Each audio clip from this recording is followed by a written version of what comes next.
Alright, let me ask you something real quick. When did Europe actually become Europe? Not the map you know today.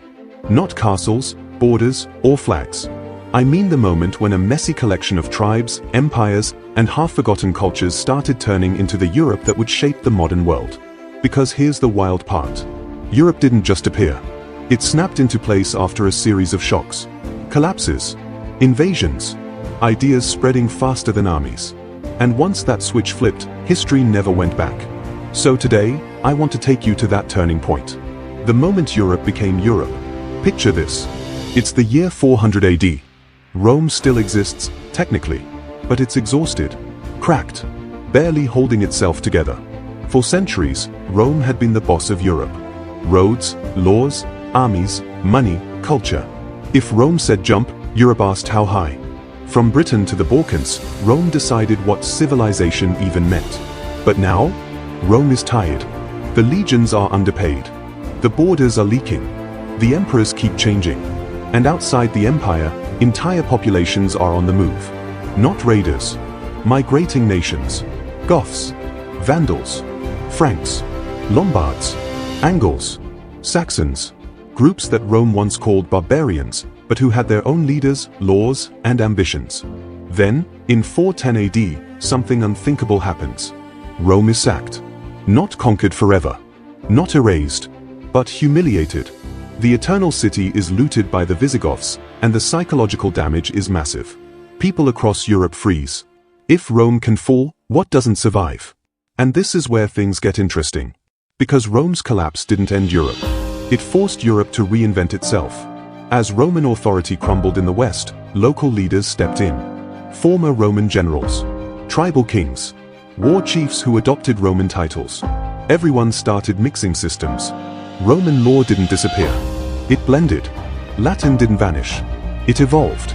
Christianity, which Rome had once persecuted, suddenly became the glue holding everything together. And quick pause here, because if stories like this fascinate you, if you like seeing how chaos turns into civilization and how the ancient world secretly built the modern one, you'll want to subscribe.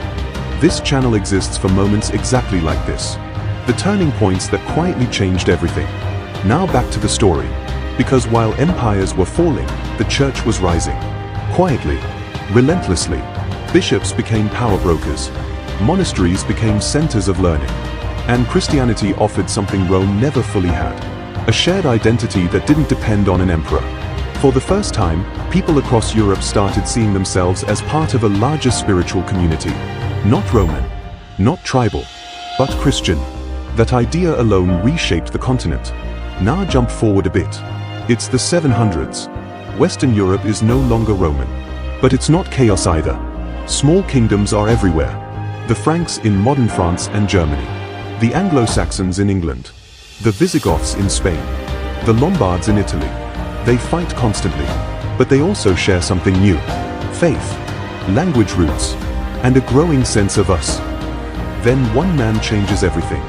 Charlemagne. This guy wasn't just a king. He was a force of nature.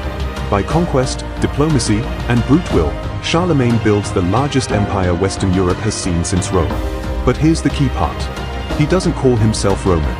He doesn't reject Rome either. In the year 800, the Pope crowns Charlemagne Emperor of the Romans. And boom! Europe just did something revolutionary. It revived the idea of empire. Without Rome, this moment matters more than people realize. Because now Europe isn't trying to rebuild the past.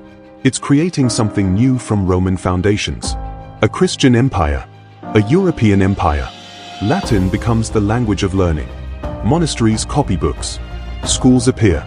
Laws are written down. Borders start to matter. Charlemagne's empire doesn't last long after his death. But the idea does. That idea is Europe. A shared cultural space. A shared religious framework. A shared inheritance from Rome, mixed with Germanic traditions. Even when the empire fractures, Europe doesn't forget what it almost became. Now let's talk about pressure. Because Europe wasn't developing in isolation. To the south, the Islamic world is exploding with knowledge, trade, and science. To the east, the Byzantine Empire is preserving Roman culture in a different form. To the north, the Vikings are about to show up uninvited. And yes, the Vikings matter. Because while people imagine them as just raiders, they were also traders, settlers, and connectors. They linked Scandinavia to the Mediterranean, Russia to the Atlantic. They forced Europe to defend itself, adapt, and organize. Kings built stronger states. Towns built walls. Armies became permanent. Chaos forced structure. And structure creates identity. By the year 1000, Europe feels different. People don't just live in random territories anymore. They belong to kingdoms. They speak evolving languages. Old English, Old French, Old High German. They follow the same religious calendar, celebrate the same holidays, fear the same sins, pray to the same God. Europe is no longer a leftover of Rome. It's its own civilization. Then comes another turning point, one that locks Europe into place. The Middle Ages. Castles rise everywhere. Knights emerge as a social class. Feudalism organizes land and loyalty. The church reaches peak influence. And here's the strange thing. Even though Europe is divided, constantly at war with itself, it now shares a mental map of the world. Europe, Christendom, the West. That idea becomes powerful, dangerous, ambitious. It fuels crusades, exploration, expansion, and eventually, the Renaissance. When Europeans look back at Greece and Rome, not as rulers, but as inspiration, that's when Europe fully understands itself. Not as a fallen empire, not as scattered tribes, but as a civilization with a past, a present, and a future. So if you're asking when Europe became Europe, it wasn't a single year. It was a process. Rome falling, Christianity rising, kingdoms forming, ideas spreading faster than armies. Europe was born out of collapse, stitched together by belief, memory, and necessity. And maybe that's the most European thing of all. Because Europe didn't start strong. It started broken. And somehow, it turned that chaos into a shared identity that still shapes the world today. Next time you look at a European map, remember this. Those borders? They are late additions. The Real Europe was built long before lines were drawn. It was built in the ruins of an empire. In monasteries copying fading texts. On battlefields where cultures collided. And in the quiet realization that something new had replaced Rome.